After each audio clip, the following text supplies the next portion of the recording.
YB stays on your neck. Was there any sort of stipulations in the rematch clause that he has to fight in the UK?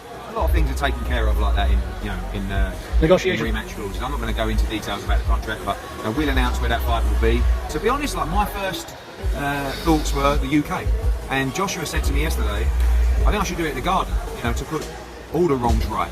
Like, wow, that's a hell of an attitude, It's not confirmed. I still think we should take it to the UK, but Yo, my dons, make sure you hit that like button, comment, subscribe, and obviously hit the bell for notifications. So we just heard there from Eddie, Cover Up, Hearn. Now, I've got to say, I'm pleasantly surprised to learn that Anthony Joshua wants the fight, or wants the rematch in the USA. Now, personally speaking, for those of you dons who have followed my channel over the last week, you'll know that I'm not really bothered. If Joshua wanted to run the fight back in the UK, I'm happy with that. I want him to wherever he wants it, because for me, it's more important to get the win than try and be some, I'm going to run it back in here, the other. Wherever you feel comfortable, boss. In my opinion, personally, do you know what? Bearing in mind that you've got Wilder and Fury, them two fights can't happen. Physically cannot happen until like 2022. So I think, bearing in mind that the Mexican following Ruiz is going to have, and is already building as we speak, I think Joshua should do this. He should fight the rematch at home where he's comfortable, in Wembley, sell that out. Sorted. Then he should offer Ruiz a third fight, a draw breaker. Because in the meantime, there's nothing bigger than that. If Joshua manages to beat Ruiz the second time, managed to beat Ruiz in the rematch, there's no bigger fight. Who else is going to fight? Pulev? No one wants to see that. What they should do now, they should sign another rematch clause. If Ruiz is to lose, Joshua should get the third fight, the tiebreaker. Because that would take up mid-2020. That fight could happen in May 2020. And that gets you another big fight, another great boost for the zone. That's going to bring the Mexican and American audience in. Rather than what? Fight Pulev? No one wants to see that. Fight who else? There's no one else out there. I think that's what you should do. Fight in the UK, and then the third one, guess what? Then you can go back to MSG once you've got this under your belt. I don't see the need to rush to MSG to do that. And besides, what's the point rushing to MSG? You may lose. Even if you do win, that means it may make it less likely for the third fight with Ruiz. I think that you've got to... Beating someone once isn't enough. You've got to go 2-1 up them. Otherwise, it's 1-1. That's what I think anyway, and it'll be intriguing. I wonder if any of these journos will actually ask Eddie Hearn, what happens if Joshua beats Ruiz in the next fight? Surely they're not going to leave it as 1-1. Oh, I'd like to think so anyway, but who knows. Anyway, back to the point of this video. Ultimately, this is something that Eddie Hearn had to say in a way. I don't believe Eddie Hearn would have come out and said, listen, Joshua doesn't really want the fight in the US. As a fighter, you're always going to want to run it back in the place where you lost. However, this is what I mean when I say teams are important, yeah? Just like the concussion business. I can see a situation, yeah, where Hearn and McCrackhead were sitting there. Joshua was saying, yeah, I don't want to let my... Even though I'm concussed, I don't want to let my fans down. And they would have said, you know what, you're right. Joshua said he wants to go ahead. Let's go ahead. That's the point. You have a team. Team's meant to say, no, you're not right. I'm pulling you out. You're meant to absolve the fighter of responsibility. You're not meant to say, oh yeah, we'll follow his lead. Same as this situation, to be honest with you.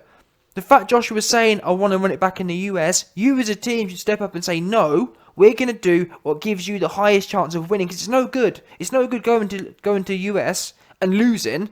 And well, at least he went back there. No one's going to care about the fact that you went back to try and run it back there. No one's going to give two hoots about that. All that will matter is you lost. It's better off, bring it to the UK and offer Ruiz a third fight in the US again. That's what I think you should do. That's what makes sense to me. There's no point trying to be Johnny Bravo. There's no point trying to be Arnold Schwarzenegger and run it back there and then you lose anyway.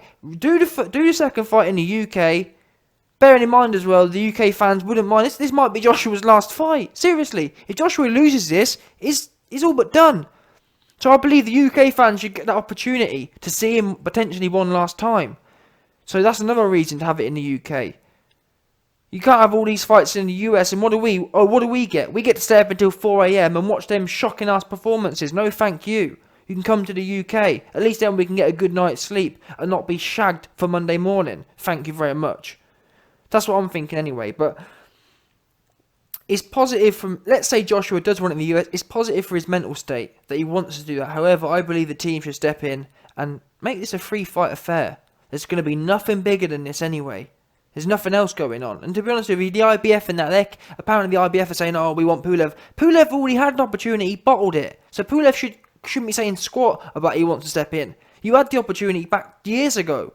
And who was it? To come out to step in. So now you've blown your chances. Go somewhere else. Go and try and... I'm sure Wilder won't mind fighting you because you're nice and old. You're nice and out of form. Go the WBC route. Wilder will have no problem fighting you. No doubt. So that's what he should be doing. About he wants another shot. You had a shot and you bottled it. Simple. No more chances for Pulev. And what else is there going on? There's no one about. There's no one. So the 3 Ruiz fights seem good to me. And I like Ruiz's style. I think it's one of the styles that can actually beat Joshua. In fact, it did beat Joshua. Inside fighting, I believe Joshua will beat Ruiz inside fighting. He could do it with a 1-2 as well, but I think you bust him up. Simple. That's what I think you do. I think you're the real buster. You're the inside fighter. You're the combination puncher. You're the original combination puncher.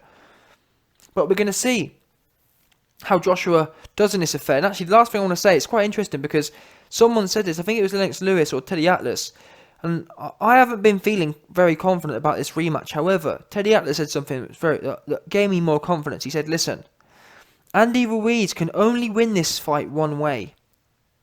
Joshua, and this is what makes it so shocking, how the fight went. Joshua and his team should know, or hopefully know, Ruiz, you know exactly what he's going to do. It's not going to be a mystery. There's no, oh wait there, Ruiz might try and out-jab me this fight, or Ruiz might try and out-back-foot me this fight. You know exactly what he's doing. He's coming forward, he's slipping, he's sliding, and he's throwing combinations on the inside. It's really not rocket science. You know exactly what you're doing. Joshua took him, didn't have enough time to really research him. He's not a rocket science fighter. Very straightforward. In fact, one of the most straightforward fights. Out of everyone you could fight, Fury, Wilder, Ruiz is the most simple. He's a short dude who's going to be coming forward and looking for smoke. So with that said, Joshua can beat Ruiz a number of ways. Number one, he could decide, I'm going to plant my feet and have an aggressive 1-2, similar to what the Joseph Parker performance was.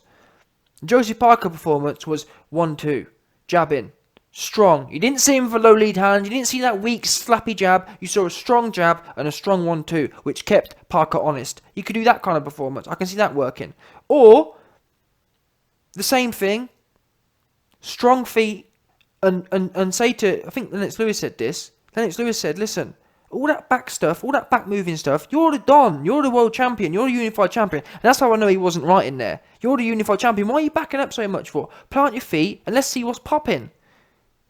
Keep it tight, and that's what Dylan White not identified this. Joshua wasn't right in there, man. Look at Joshua's guard. Joshua's guard was all sloppy, it was all falling. When he was in his orthodox stance, both hands up, every time Ruiz hit him, his guard would fall apart and his arms was flailing everywhere. Look how strong Joshua is.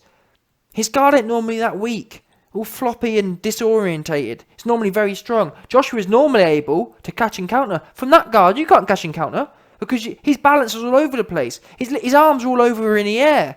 You can't counter from there. He couldn't even catch shots. Never mind, he couldn't even defend shots from what was happening. Never mind catch and countering.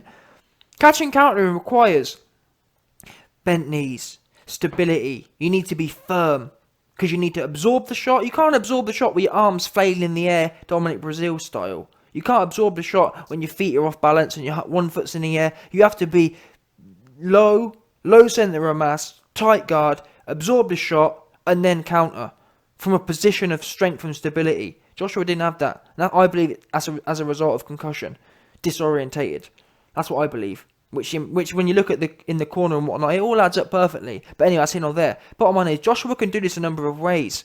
He can do a Joseph Parker performance on him, as in Parker versus Joshua performance, or he can choose to stand there and pick his shots. And I believe he beats Ruiz either way of them. Smartly does it though. Let's be real now. Look, Joshua, in all fairness, Joshua, I don't rate this. Don't get me wrong. I'm not trying to make out this was planned. Joshua, but the fact of the matter is, a disorientated Joshua caught Ruiz and put him down. If he'd have been the normal AJ, he'd have put him down and then worked him out from there. Kept hitting him with the 1-2, kept hitting him with a jab, and broke him down. Not this kind of, not running in with a low lead hand and just swinging, loading up. So I've got a bit more confidence, but it comes back to his conditioning. Even if he can beat him with a Joseph Parker performance, even if he can beat him with a bang him with him on the inside, he's got to get his conditioning right. He really has. He really has, man. And people point to the Parker performance, but what do we know about the Parker performance? To be fair, the referee, rightly or wrongly, kept splitting him up. That saves your cardio, because every time the referee steps in, you'll be surprised. Every time a referee steps in, that's giving you about 10 seconds of rest. Because when you're in the clinch, it's tiring, but it's not that tiring. So by the time the ref steps in, separates you, moves you back a bit, that's 10 seconds there. And that was happening a few times around. He's getting an extra 30 seconds rest each round. So that completely slows the pace. It reduces the conditioning needed. So the Parker fight isn't a great example. And not only after each separation do you get a lot of rest, also, what do we know? Fighting on the inside, throwing hooks, throwing uppercuts, that's tiring. Throwing combination on the inside, that's what tires you out. I remember Lennox Lewis and Vitaly and Vladimir Klitschko, their style was 1-2, step in with the 1-2 and grab. That's why they never got tired, because all you're doing is stepping in and getting broken up. You spend half your time literally not throwing any punches. More than half your time. You spend 90% of your time being separated by the referee, jab and grab, 1-2 and grab. That's the way you save cardio. This Ruiz fight with a good referee who allows inside fighting, Joshua was going to need it. People can say, oh well, Joshua has a great gas tank, look at the Parker fight. You can't do that. There was no inside fighting. It was constantly being broken up. There was no combinations. That's what tires you out. So I'm not confident. I'm not using the Parker fight as for confidence of conditioning. It wasn't. It's not a good sign. It wasn't. You can't use that. It's null and void. And ultimately, either way he goes, whether he chooses to be smart on the inside with Ruiz or the 1-2 style, either way he's going to need a good gas tank, because Ruiz is going to be wanting to looking to hit him with mad shots. But oh man, I hope AJ maybe hears something and makes some changes. You don't even have to get rid of McCracken. Bring another guy in. Bring a Freddie Roach in. I'm going to make you do a live stream actually and break through or talk about what coach I think would be good. But bring someone in as a second coach. Like, look at Fury. Fury had Ben Davidson, brought Roach in. There's nothing wrong with that at all. You can only gain something. Come on. Show us some signs you want to make some changes.